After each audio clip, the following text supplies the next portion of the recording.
आज हम आपको पढ़ाने जा रहे हैं रीजनिंग का एक बहुत ही इम्पॉर्टेंट टॉपिक जिसे हम वेन डायग्राम बोलते हैं। किसी भी कंपटीशन में अगर सिलेबस में रीजनिंग पार्ट है तो वेन डायग्राम से एक ना एक क्वेश्चन बनने की संभावनाएं जो होती हैं वो बहुत ही होती हैं। तो आइए देखते हैं वेन डायग्राम के क्वेश्चन को हम कैसे बनाते हैं और उसका प्रॉपर मेथड क्या है। तो सबसे पहले हम देखते हैं कि वेन डायग्राम का हमारा जो क्वेश्चन है वो क्या है। तो क्वेश्चन जो हमारा है वो ये है कि 70 व्यक्तियों की किसी पार्टी में 52 अंग्रेजी बोल सकते हैं तथा 26 जो व्यक्ति हैं वह फ्रेंच बोल सकते हैं। तो बताइए कि कितने व्यक्ति सिर्फ फ्रेंच बोल सकते हैं, कितने व्यक्ति सिर्फ अंग्रेजी बोल सकते हैं और कितने व्यक्ति अंग्रेजी और फ्रेंच दोनों बोल सकते हैं। अर्थात ऐसे क्वेश्चनों को जो वेन डायग्राम पर आधारित हों उसको हम प्रॉपर रूप से कैसे सॉल्व करते हैं, आइए उसका तरीका देखते हैं। तो आपका सॉल्यूशन जो मेथड है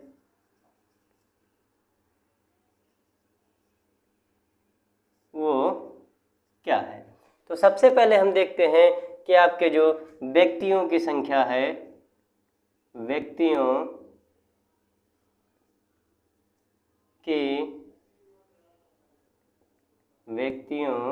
की संख्या जो है वो कितनी है, 70। लेकिन यहाँ हम देखते हैं कि 52 व्यक्ति अंग्रेजी बोल सकते हैं और 26 फ्रेंच बोल सकते हैं। अर्थात बोलने वाले व्यक्तियों की संख्या कितनी है, बोलने वाले व्यक्तियों की संख्या, बोलने वाले व्यक्तियों की संख्या कितनी है, 52 प्लस 26 बराबर 78। अर्थात कुल व्यक्ति कितने हैं, 70। लेकिन फ्रेंच और अंग्रेजी दोनों बोलने वालों की जो कुल संख्या है वो 78। अर्थात 8 ऐसे व्यक्ति हैं जो कि दोनों में कॉमन हैं। अर्थात वो फ्रेंच में भी हैं और वो अंग्रेजी में भी हैं। तो आइए देखते हैं इस क्वेश्चन को सॉल्व करने के लिए हमें कितने गोले बनाने होते हैं। तो हम देखते हैं कि हमारे जो सब्जेक्ट हैं वो कौन कौन से हैं। पहला तो आपका अंग्रेजी है और दूसरा फ्रेंच है। अर्थात हमें सिर्फ 2 ही गोले बनाने होंगे, एक आपका अंग्रेजी का होगा, दूसरा आपका फ्रेंच का होगा। लेकिन हमें यह ध्यान रखना है कि 8 जो हमारे कॉमन व्यक्ति हैं, कॉमन जो व्यक्ति हैं वो आपके हैं 8।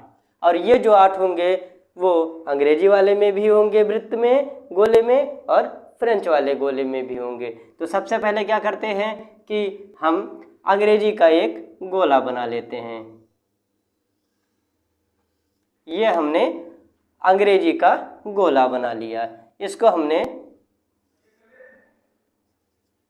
अंग्रेजी लिख दिया कि ये जो है आपका अंग्रेजी का गोला है।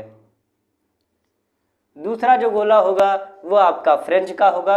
लेकिन हमें ध्यान देना है कि हमें कॉमन व्यक्ति हैं, अर्थात कुछ ऐसे व्यक्ति हैं जो फ्रेंच में भी होंगे और अंग्रेजी में भी होंगे, अर्थात दोनों में होंगे। इसलिए हमने क्या किया, एक प्रकार से ये जो गोला बना दिया। अर्थात ये जो गोला आपका है इसका एक भाग इस वाले गोले में है, इसको हम नाम देते हैं फ्रेंच। अर्थात फ्रेंच का भाग आपके अंग्रेजी वाले में है और अंग्रेजी का भाग आपके फ्रेंच वाले में है। और ये जो कॉमन नंबर है वो आपका कितना है, 8। ये तो आपको पता है कि 8 ऐसे व्यक्ति हैं जो अंग्रेजी में भी हैं और फ्रेंच में भी हैं। अब हम देखते हैं कि टोटल अंग्रेजी में कितने थे, 52। 52 में से जब हम 8 घटा लेंगे तो अंग्रेजी में कितने बचेंगे? 44। ठीक, अब हम देखते हैं कि फ्रेंच में कितने बोल सकते थे? 26। और जब हम 26 में से 8 घटाएंगे तो हमारे बचेंगे 18। अर्थात सिर्फ अंग्रेजी बोलने वालों की संख्या 44, सिर्फ फ्रेंच बोलने वालों की संख्या 18 और टोटल अंग्रेजी जो बोलने वालों की संख्या 44 + 8 52 और टोटल फ्रेंच बोलने वालों की संख्या 18 + 8 26। ये जो आपका 8 है वो है कॉमन। ये आपका जो 8 है वो है कॉमन। तो आइए अब हम क्वेश्चन पर चलते हैं। क्वेश्चन जो आपका है वो ये है कि कितने व्यक्ति सिर्फ फ्रेंच बोल सकते हैं। यहाँ आपका है क्वेश्चन, कितने व्यक्ति सिर्फ फ्रेंच बोल सकते हैं। तो सिर्फ फ्रेंच कितने व्यक्ति बोल सकते थे वो आप पहले विकल्प में देख लीजिए। विकल्प आपका क्या है? ये 20, बी क्या है? 16, सी क्या है? 18 और डी क्या है? 24। सिर्फ फ्रेंच अर्थात जो केवल और केवल फ्रेंच बोलता हो उनकी संख्या कितनी है? 18। अर्थात आपका विकल्प सी जो होगा वो सही होगा। अर्थात सिर्फ फ्रेंच बोलने वालों की संख्या कितनी होगी? 18। अब क्वेश्चन नंबर 2 देखते हैं। कितने व्यक्ति सिर्फ अंग्रेजी बोल सकते हैं? सिर्फ अंग्रेजी बोल सकते हैं। विकल्प आपका ये है 44, बी विकल्प आपका है 24, सी विकल्प आपका है 38 और डी विकल्प आपका है 42। तो हम देखते हैं कि जो हमने वेन डायग्राम का फिगर यहाँ पर बनाया है उसमें सिर्फ अंग्रेजी बोलने वालों की संख्या कितनी है? 44। कितनी है? 44। और ये विकल्प आपका जो है वो पहला ही है। अर्थात सिर्फ अंग्रेजी बोलने वालों की संख्या कितनी है? 44। अगला जो क्वेश्चन है आपका क्वेश्चन नंबर 3। कितने व्यक्ति अंग्रेजी और फ्रेंच दोनों बोल सकते हैं? अर्थात अंग्रेजी और फ्रेंच दोनों बोल सकते हैं। विकल्प आपका ये है 9, विकल्प बी आपका है 7, विकल्प सी आपका है 8 और विकल्प डी आपका 10। अब हम देखते हैं कि कितने व्यक्ति अंग्रेजी और फ्रेंच दोनों बोल सकते हैं। अर्थात कॉमन कौन से हैं? तो 8 जो आपका नंबर है वो आपका अंग्रेजी में भी है और 8 जो नंबर है वो आपका फ्रेंच में भी है। अर्थात 8 कॉमन नंबर जो आपके होंगे वो 8। अर्थात कुल 8 व्यक्ति ऐसे हैं जो अंग्रेजी भी बोल सकते हैं और फ्रेंच भी बोल सकते हैं।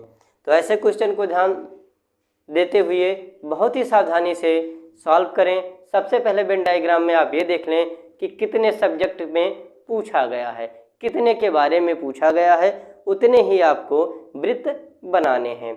उसके बाद कॉमन नंबरों को हमको क्या करना है? वृत्त के बीच में लिख देना है। कॉमन नंबरों को लिखने के बाद हम इसका आंसर आसानी से निकाल लेंगे। जैसे इस क्वेश्चन को एक बार थोड़ा और अच्छे से समझ लीजिए। टोटल कितने व्यक्ति थे? 70, लेकिन उसमें से 52 अंग्रेजी बोल रहे थे और 26 फ्रेंच बोल रहे थे। अर्थात व्यक्तियों की संख्या कितनी हो जा रही थी? 78, लेकिन थे कितने? 70 ही थे। अर्थात 8 जो व्यक्ति बढ़े वे फ्रेंच भी बोल सकते थे और अंग्रेजी भी बोल सकते थे। अर्थात जो 2 वृत्त बनेंगे उसमें एक अंग्रेजी वाले में ओवरलैप करेगा और एक आपका जो होगा वो फ्रेंच वाले में ओवरलैप करेगा। अर्थात जो 2 वृत्त बने उसमें एक जो वृत्त है आपका वो अंग्रेजी में ओवरलैप किया और अंग्रेजी वाले ने फ्रेंच में ओवरलैप किया। अर्थात 8 जो आपके कॉमन व्यक्ति बचे। 8 बचने के बाद अब हमें अंग्रेजी बोलने वालों की संख्या कितनी बची? 8 के बाद जब हमने 52 में से 8 घटा लिया तो केवल 44 ऐसे व्यक्ति मिले जो केवल और केवल अंग्रेजी बोलते थे। ठीक 26 में से जब हमने 8 घटाया तो 18 व्यक्ति, सिर्फ और सिर्फ 18 व्यक्ति ऐसे मिले जो केवल फ्रेंच बोलते थे। लेकिन अगर यही क्वेश्चन आ जाता कुल कितने व्यक्ति फ्रेंच, तो कुल कितने व्यक्ति? 18 और 8 26, कुल कितने व्यक्ति अंग्रेजी? 44, 60, 52। तो इस क्वेश्चनों को बहुत ही सावधानी से सॉल्व करिएगा।